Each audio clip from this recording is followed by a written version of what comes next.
سلام. امروز میخوایم با هم یاد بگیریم که چطور توی فست‌فودیا غذا سفارش بدیم. اول کسی که سفارش غذا رو میگیره از شما میپرسه How can I help you؟ چطور میتونم کمکتون کنم؟ یا What can I do for you؟ چی کار میتونم براتون انجام بدم؟ حالا باید چیزی که میخواین رو سفارش بدین. من اینجا میخوام 4 مدل سفارش دادن رو بهتون بگم. هر کدومو که راحت تر بودین و خواستین و میتونین استفاده کنین. هیچ فرقی با هم ندارن. میتونین از I'll have استفاده کنیم. میگم I'll have و بعد اون چیزی که میخوام سفارش بدم و میگم. مثلا میخوام یه چیزبرگر سفارش بدم، میگم I'll have a cheeseburger please. یا میتونم از I'd like استفاده کنم که مخفف I would like.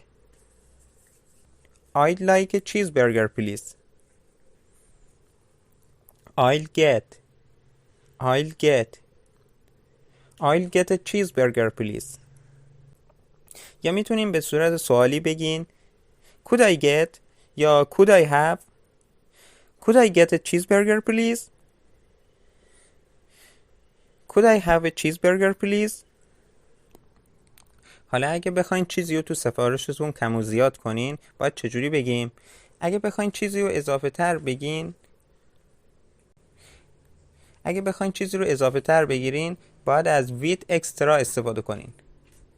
مثلا میخوام یه چیزبرگر با پنیر اضافه بگیرم، میگم Could I have a cheeseburger with extra cheese please? Could I have a cheeseburger with extra cheese please? یا اگه با گوجه بیشتر بخوایم بگیریم میگیم with extra tomatoes. با کاهوی بیشتر with extra lettuce یا هر چیز دیگه ای. اگر هم بخواین چیزی رو از سفارشتون حذف کنین باید از without استفاده کنین.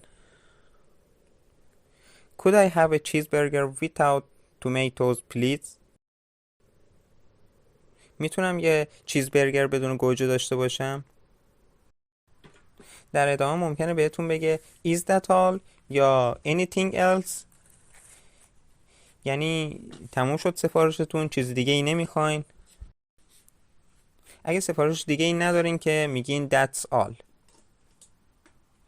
اگه چیزی مثلا بخواین اضافه کنین، مثلا میخواین یه دونه پپسی اضافه کنیم، میگیم Yeah, I'd also like a Pepsi.